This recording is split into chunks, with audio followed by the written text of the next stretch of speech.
अमीर बहू के हाथ से ही खाऊंगी।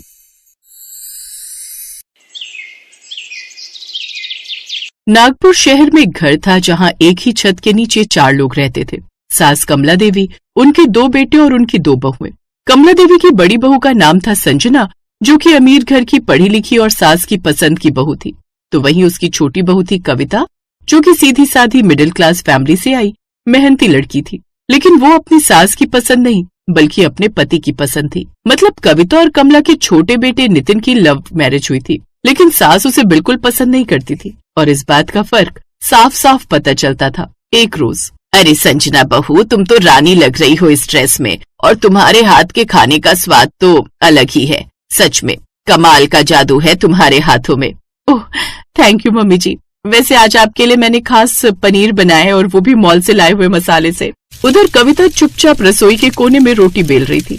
कुछ देर बाद, माँ जी मैंने भी दाल बनाई है। ठीक है रख दो, लेकिन पहले संजना का खाना चखूंगी। ये बात सुनकर कविता का दिल वहीं टूट गया, लेकिन उसने कुछ नहीं कहा। ऐसे धीरे धीरे दिन बीतते गए। कमला देवी हर काम में संजना की तारीफ करती और उसे हर काम में सराहती, लेकिन कविता का तो वो कभी गुणगान ही नहीं गाते। वो चाहे कितनी भी मेहनत करे, लेकिन उसकी कोई कद्र नहीं थी। ओफो, ये साड़ी किसने धोई है? कितनी गंदी लग रही है, बिल्कुल भी अच्छी नहीं लग रही। आपकी छोटी बहू के कारनामे होंगे ये माँ जी, क्योंकि मैं तो अपने कपड़े लॉन्ड्री से ही धुलवाती हूँ। हाँ जानती हूँ, उसके बस की कहाँ है ढंग से कपड़े धोना, कोई काम की नहीं है वो। कविता उस वक्त पोछा लगा रही थी। वो ये सब बातें सुन रही थी, लेकिन फिर सुनकर भी अनजान बन रही थी। वो जानती थी कि कमला उसे कुछ खास पसंद नहीं करती। छोटी बहू के आने से अब घर के सारे काम बड़ी बहू ने उसी के मत्थे डाल दिए। एक शाम, नितिन आजकल घर का सारा काम मुझे ही करना पड़ता है। संजना दीदी ना तो सुबह के बर्तन धोती हैं और ना ही रात के। तीनों वक्त के बर्तन बस मुझे ही धोने पड़ते हैं। फिर रसोई का काम निपटाते निपटाते काफी समय लग जाता है। मैं जानता हूँ भाभी अपनी अमीरी का रौब झाड़ती है, इसीलिए घर में भी काम बहुत कम करती। तुम भाभी से कहती क्यों नहीं तुम्हारी हेल्प करने के लिए? हाँ आप ठीक कहते हैं। मैं कल ही दीदी को बोलूंगी कि वो मेरी हेल्प करें। अब अगले दिन जब संजना सोफे पर बैठकर खुद को नेल पॉलिश लगा रही थी, तब कविता उससे कहती है, दीदी आप थोड़ा मेरा भी काम देख लिया करो, सब अकेले करना मुश्किल हो जाता है। कविता, मैं तुम्हारी तरह कोई छोटे घर की नहीं हूँ, बल्कि बड़े अमीर घर से आती हूँ, और न ही मैं तुम्हारी तरह नौकरानी हूँ जो तुम मुझे ऑर्डर दे रही हो। ये सुनकर कविता चुप हो गई। अब धीरे धीरे दोनों बहुओं के बीच की दूरी बढ़ती गई और मनमुटाव भी ज्यादा रहने लगा, जिससे एक दिन परेशान होकर कमला देवी ने गुस्से में कहा, बस अब बहुत हो गया, तुम दोनों साथ नहीं रह सकती। आज से तुम दोनों अलग अलग रहोगी और अलग अलग पकाओगी। ये बात सुनकर दोनों बेटे भी चुप थे। अब उनका घर 2 हिस्सों में बंट गया। संजना अपने पति के साथ एक हिस्से में और कविता अपने पति के साथ दूसरे हिस्से में रहने लगी। मैं तो उसी के साथ रहूंगी जिसके हाथ का खाना मुझे पसंद है, यानी कि मैं तो अमीर बहू के हाथ से ही खाऊंगी। कम से कम अच्छा खाना तो खाने को मिलेगा। ये बात सुनकर कविता का दिल भर आया, लेकिन उसने कुछ नहीं कहा और अब संजना मुस्कुराने लगी। शुरू में सब ठीक था। संजना अपनी सास का ख्याल रखती थी, लेकिन धीरे धीरे उसका असली रंग सामने आने लगा। एक दिन, माँ जी आज जरा जल्दी उठ जाइए, मुझे बाहर जाना है, आप ही नाश्ता बना लीजिए, और हाँ जरा बढ़िया सा बनाना। क्या मैं? लेकिन बहू। अरे माँ जी, थोड़ा काम करने से क्या हो जाएगा, कम से कम इसी बहाने हाथ पांव तो चलते रहेंगे। इसीलिए मैंने काम वाली बाई को भी छुट्टी दे दी है कि अब उसको काम पर आने की कोई जरूरत नहीं है। क्यों बेकार में उसे तनख्वाह दूं मैं? अगर आप भी तो मुफ्त में रोटियां तोड़ती हैं, तो कुछ काम तो आपको भी करना चाहिए ना। कमला देवी ये बात सुनकर चुप हो गई और रसोई में जाकर नाश्ता बनाने लगी। ऐसे धीरे धीरे दिन बीतने लगे और अब उसे न सिर्फ खाना बनाना, झाड़ू पोछा, बर्तन धोना, सारे काम कमला देवी करने लगी। फिर एक दिन, संजना बहू मैं आज बहुत थक गई हूँ, जरा तुम खाना बना लो ना। माँ जी मेरे पास टाइम नहीं है, मेरा एक इम्पोर्टेंट गेम चल रहा है, आप ही कर लीजिए ना। बहू अगर मेरी हिम्मत होती तो मैं खुद कर लेती। ओफो, इस बुढ़िया ने भी ना दुखी कर रखा है। अब संजना ने अपने लिए बाहर से खाना ऑर्डर कर दिया और अपनी सास को रात की बासी रोटी और सब्जी दे दी। बहू ये तो बासी लग रही है। तो क्या अब इसे फेंक दूं, अन्न वेस्ट करूं? ये लो अब इसे ही खाओ। ये सुनकर कमला देवी की आंखों में आंसू आ गए। उन्हें पहली बार एहसास हुआ कि जिस बहू को वो सबसे ज्यादा मानती थी वही उनसे काम करवाने लगी। जिस अमीर बहू के हाथ से खाना खाने की बात मैं सोच रही थी, आज वही मुझे बासी खाना खाने को दे रही है। लेकिन ये सिलसिला अब रोज का हो गया। फिर एक दिन जब कविता सब्जी लेकर बाजार से लौट रही थी, तब उसकी पड़ोसन ने उससे कहा, अरे कविता तुम्हारी सास तो दिन भर काम करती रहती है संजना के घर, बड़ी बुरी हालत है उनकी, और तो और खाने में भी बेचारी को वो अमीर बहू बासी खाना देती है। क्या कहा? माँ जी इतनी तकलीफ में है और उन्होंने मुझसे कभी कुछ कहा नहीं। अब ये बात सुनकर कविता का दिल कांप उठा। कविता जल्दी से सास के पास गई, जहाँ वो बासी खाना खाने के बाद बर्तन धो रही थी। माँ जी, ये सब क्या हो रहा है? आप ये सब क्यों कर रही हैं? क्यों, तुम्हें कोई दिक्कत है क्या? अगर माँ जी ने थोड़ा काम कर भी लिया तो क्या हो गया? अगर यही काम कल को आपकी भाभी आपकी माँ से करवाए, उनको नौकरानी बना दे और खाने के लिए बासी रोटी दे, तब आप क्या करेंगी? हे यू, अब आप बिल्कुल चुप रहना। जो भी करना है अब मैं करूंगी। आपको आपकी अमीरी मुबारक हो। आप भले ही कितनी भी अमीर हो, लेकिन दिल से आप कितनी गरीब है ये आज मैंने जान लिया। चलो माँ जी, मेरे साथ चलो, अब आप मेरे साथ रहेंगी। लेकिन मैंने तो। माँ जी, आप माँ हो, आपके लिए मेरा घर हमेशा खुला है। भले ही मेरे घर पर आपको शाही पकवान न मिले, लेकिन बासी रोटी भी नहीं मिलेगी, इस बात की गारंटी मैं आपको देती हूँ। अब चलिए माँ जी, इतना मत सोचिए, आखिर वो भी तो आपका ही घर है। इसके बाद कविता अपनी सास को अपने घर ले आई। फिर शाम के समय, माँ जी ये लीजिए गर्मा गर्म चाय पीजिए। बहू तू क्यों उठ गई, मैं बना देती। माँ जी, ये आपका घर है और आपको चिंता करने की कोई जरूरत नहीं है, मैंने सब काम कर लिया है। छोटी बहू की बात सुनकर अब उसका मन खुश हो गया। चाय पीने के 1 घंटे बाद उसने गर्मा गर्म खाना अपनी सास को परोसा। माँ जी, आज आपकी पसंद की आलू पूड़ी बनाई है। ये देख कमला की आंखों में आंसू आ गए। क्या हुआ माँ, तुम्हारी आंखें नम क्यों हो गई? हाँ माँ जी, खाना अच्छा नहीं बना क्या? वो बात नहीं है बहू, बल्कि आज कितने दिनों बाद मैं अपनी पसंद का खाना खाऊंगी। संजना की रसोई में तो कभी मेरी पसंद पूछी ही नहीं गई। ये सुनकर कविता की आंखें भर आईं। उसने अपनी सास को गले लगा लिया।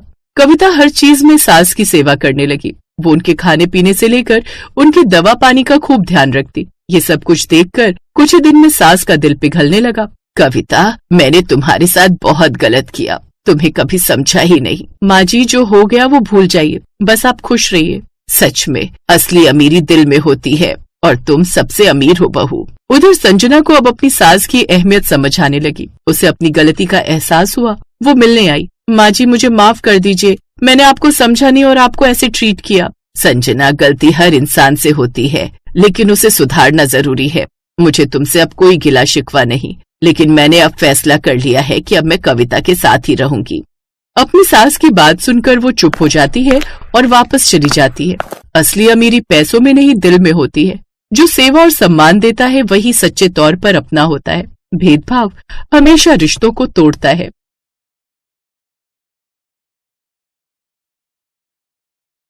रायगढ़ नाम के गांव में पूनम नाम की एक लड़की रहती थी। उसके पिता एक मजदूर थे जो कि बेहद ही गरीब थे। उन्हें अक्सर पूनम की शादी की चिंता सताती रहती।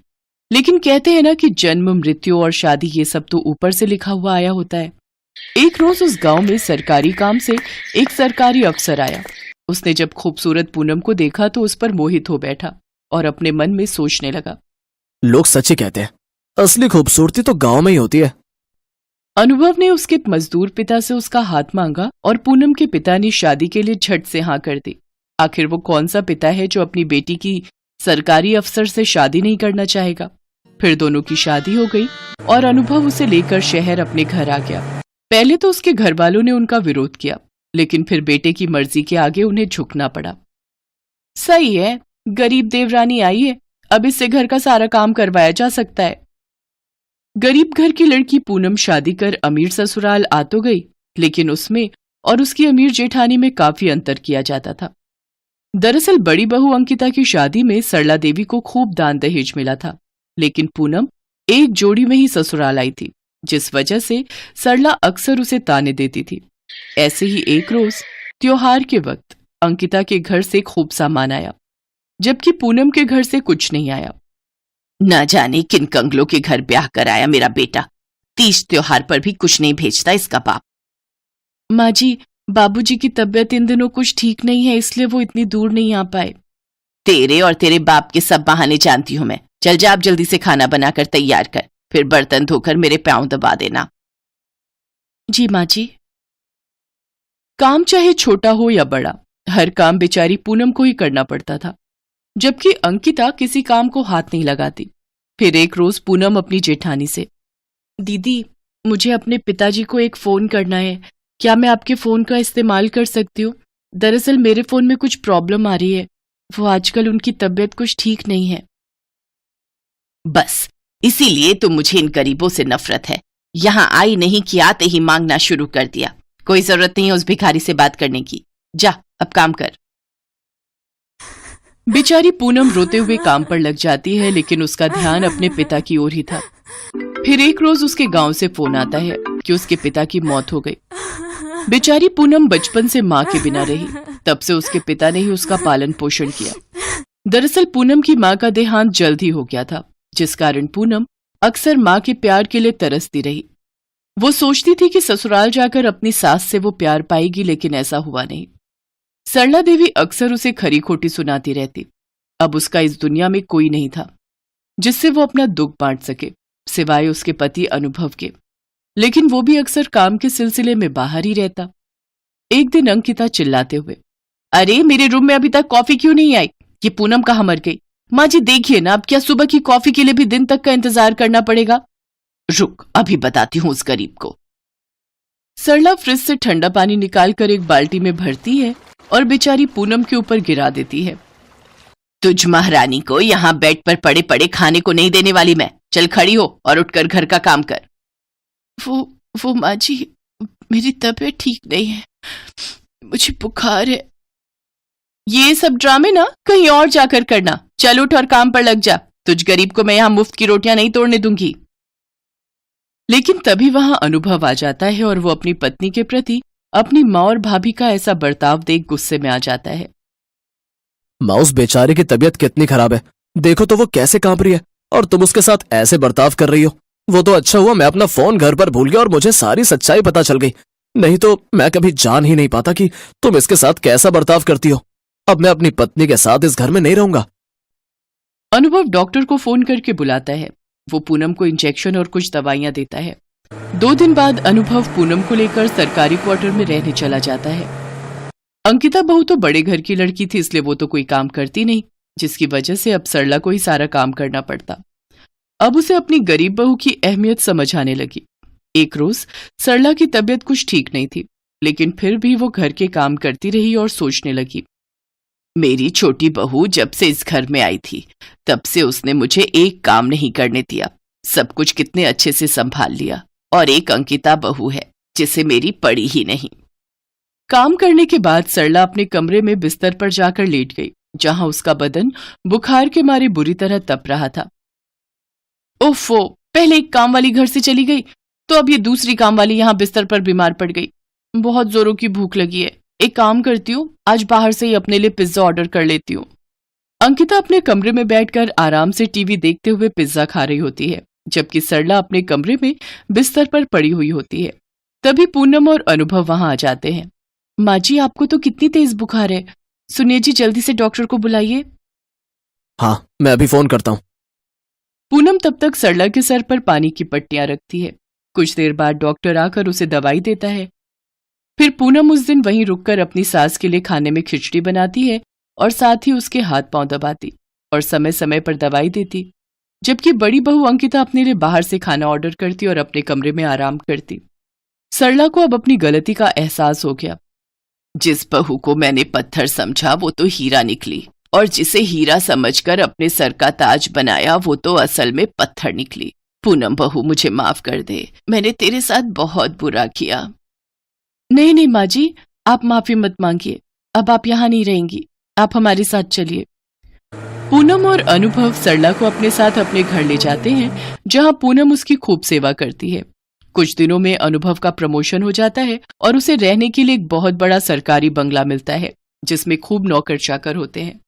अब गरीब बहू पूनम आराम से अपने पति के और सास के साथ खुशी खुशी रहने लगी, जबकि बड़ी बहू अंकिता के पति की नौकरी चली गई और उसके पिता का बिजनेस भी डूब गया, जिसके चलते अब उसे गरीबी में रहकर गुजारा करना पड़ा। साथ ही अब घर के सारे कामकाज उसी को करने पड़ रहे थे। शायद इसीलिए कहा जाता है कि कब वक्त का पहिया घूम जाए किसी को नहीं पता।